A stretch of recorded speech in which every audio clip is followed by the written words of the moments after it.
to Coffee with Chiros. We're your Chiros, Dr. Kelsey Hogenmiller and Dr. Michelle Anthony. And today's an iced coffee day. Or a no coffee day. I'm telling you, this bump is really whatever. She's got a lot of sass. Even though she's had that caffeine, she's got a lot of sass. So today we're actually going to be talking about adhesive capsulitis, aka frozen shoulder. We've been seeing, I think we jinxed ourselves. A decent amount of it. Mm-hmm. Yeah, because started talking about it and then it's like it's coming in the door left and right. So if you have this or think you have this, pay attention to this video and then definitely give us a call because we can help you out. This will be a fun episode because Gabby is our star player with the rehab. So yeah, click to subscribe, hang out with us for some more fun videos with love and caffeine. Cheers. Clink. Nothing. Messed up our intro. Okay, so today we're actually going to be talking about a term called adhesive capsulitis, aka frozen shoulder.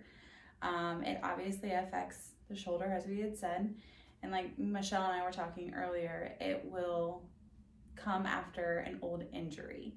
So typically whenever we injure our shoulder, whether it be we actually torn a muscle, several muscles, maybe in the rotator cuff, or just badly sprained, strain with an old football injury, basketball sport injury, whatever it be, and you favor it and you kind of guard that muscle, it becomes adhesed. So like you had said with the I was going to tissue. describe it to patients as it's literally, so essentially what happens is you get adhesions in the area that are like glue. That's always how I describe it to patients. So it's these little adhesions that are like little balls of glue in the shoulder joint that essentially, I mean, if you let it go far enough, they'll pretty much cut off all motion in the joint. I mean, I've had people present who can do this much motion in their shoulder.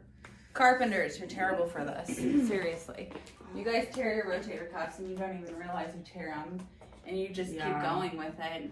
And then, because I mean, I get it, you don't want to be out of work or whatever it be, but you get to where, you know, you're lifting things overhead or you're hammering something, screwing with a screw gun overhead, and you tend to do one of these like arch things to try to get because you cannot get that flexion in your shoulder joint.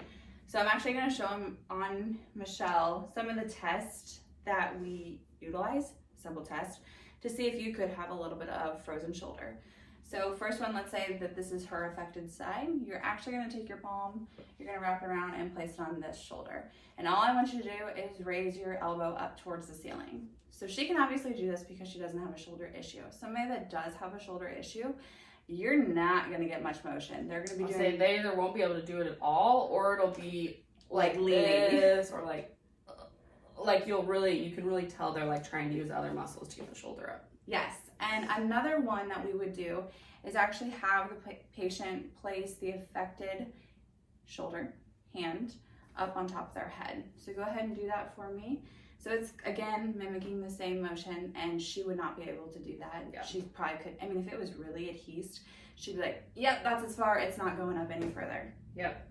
Or like the same of the opposite, putting your hand behind your back, like I can easily do that. Obviously, if I had it, people will get to like here usually, and then they can't go any further. Most of the time, I'm gonna know you have frozen shoulder just from the history alone. Like it's not something that is really that you even need to test for, because the patient's going to have a lot of pain and restricted motion with almost anything, and especially since with almost anything in the sense of like shoulder movement, but especially since your arms are used so much in like what's called activities of daily living. Again, it's not even going to be a question. Like they'll be like, I can't brush my hair in the morning, I can't put shampoo on my head. Like, I mean, I can't get my arm into this particular shirt. Mm-hmm. Yep. Taking shirts on and off. Or like women with bras, like they won't be able to put their bra on without help. Like it's pretty obvious usually people have frozen shoulder. Mm-hmm. So the biggest goal with frozen shoulder is to reduce the amount of adhesions that are in the shoulder joint, free up those restrictions, get that motion back in there. And a huge one is reduce the inflammation. So here in a little bit, we're just going to talk about how we treat that and different modalities that you guys can do too to help reduce that inflammation, help get that motion back in that joint without irritating and inflaming it more. All right, now we're moving on to the adjusting portion of adhesive capsulitis, aka frozen shoulders. So we're going to demonstrate this on Michelle's right shoulder. Again, she has no shoulder issues. If you do have shoulder issues, you'd probably be okay in this position. Some people that are really chronic will do a different maneuver. It just kind of depends upon your mobility and how chronic your condition really is. So a lot of range of motion actually needs to happen with the shoulder joint itself, but also to the scapula, shoulder blade, as well as the thoracic spine. So we definitely want to clear out that motion here. And like we've always said in past videos, I always adjust Michelle, she always adjusts me. We adjust manually each other, but that's not necessarily the technique that we will have to do on you. We have a variety of different techniques too. It'll just again depend upon your condition. So with Michelle, I'm gonna pretend like I already cleared out her pelvis, her lumbar spine. We're gonna move into that thoracic spine. I'm just checking her mobility here. She's definitely starting to get a little restricted here. So go ahead and take a deep breath in for me. Let it all out. Okay.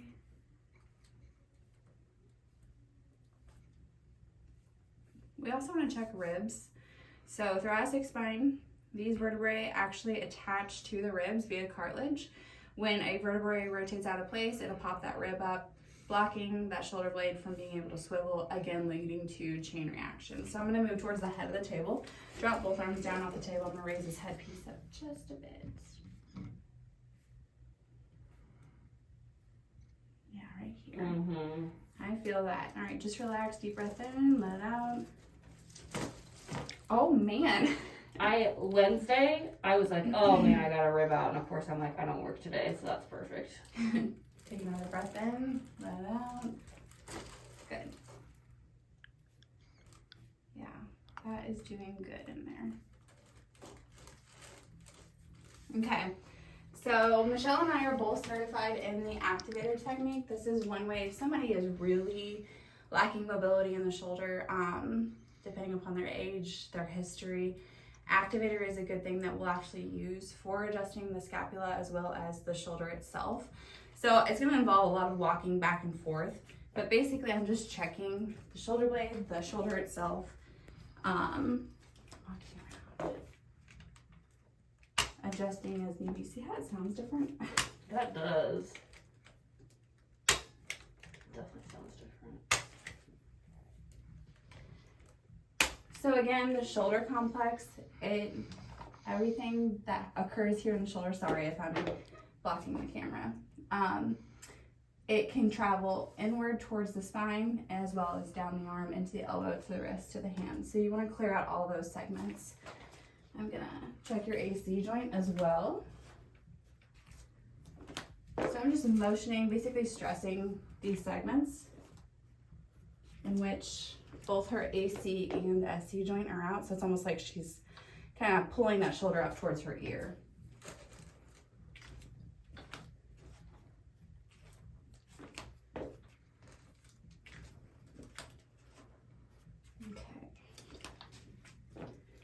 Shoulder is also dropped forward. So that's pretty common in most individuals just because of today's posture. You do a lot of looking down, a lot of slouching forward. Let me have you flip over on your back. We'll do the AC-SC joint. We're now on this side.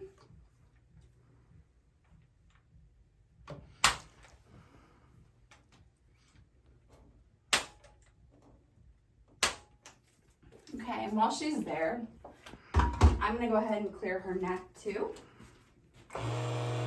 Oh, sorry, I always like to go up. Can you see me?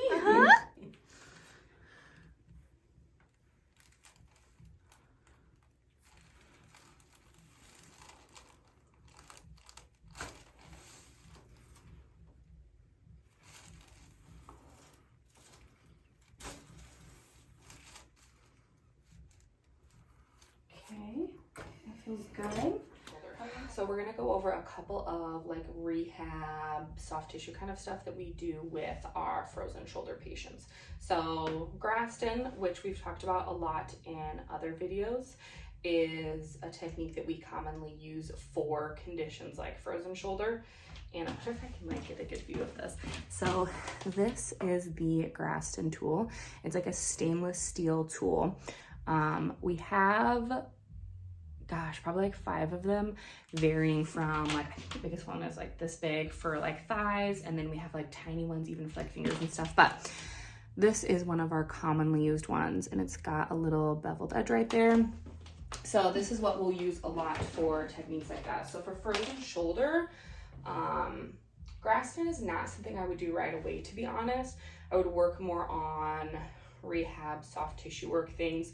Graston is something I would do if they were towards the end of their treatment plan and they just had a little bit of tight muscle still to kind of work out. So for frozen shoulder, I would work a lot on like upper traps, pecs, rotator cuff muscles, things like that. So rehab things, I'll just go over a couple of rehab exercises, pretty much like the common frozen shoulder ones. So a super simple one I'll tell patients is go ahead and stand up for me. So essentially, you're going to bend forward at the waist. I'll ask them if they have any weights at their house, like 5-pound dumbbells. If not, I'll say like grab a can of soup. And basically, they're just going to hold whatever the thing is while they're bended at the waist, and then they're going to start to make circles. So they'll go one way for a count of 10, and then they'll switch to the other way for a count of 10. So you don't want to do too heavy weight, because essentially the only goal of the weight is to pull this joint a little bit down so that you're really getting full motion in that shoulder. Okay, go ahead and sit down for me.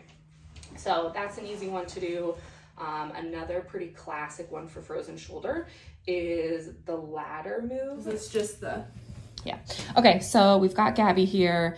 I'm going to just kind of be behind the camera and I'll kind of guide her on what to do. So the ladder one is another good one for frozen shoulder. So it's basically just kind of using your fingertips to slowly climb up the wall to really help that shoulder movement.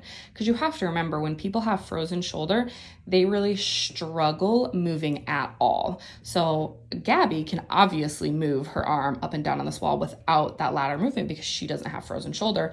But when there's so much of that motion restricted, this is a really good one. I'll also have people do it with arms straight, and then same thing, that they're kind of crawling up the wall a little bit like that. But it's essentially having the patient bring their arm like they're gonna touch, try to reach it up. For girls, I always say like kind of like you're trying to get at your bra strap, so kind of like that. Again, people with frozen shoulder honestly can't even get their hand on their lower back for the most part. So that's a good one to do. I have one patient who had pretty bad frozen shoulder, where basically I took a percussion gun, which is like a massage gun, and I had him do these ranges of motion while I was doing percussion on the area as well. I think those are the big ones.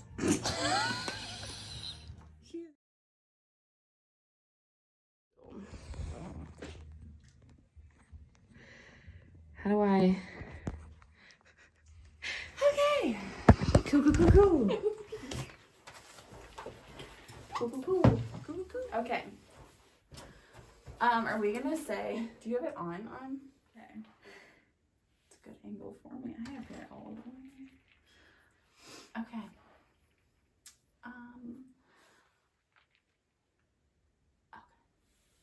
It's been that long, huh? Yeah, it has. Hi. Could you wait until I swallowed? Why did you say it like that? Because I was like, hi. I'm like, I don't know if it's hi or if it's welcome. It's welcome. Action, baby. Okay. I'm really trying not to be like, okay, or like you. So. Shut up.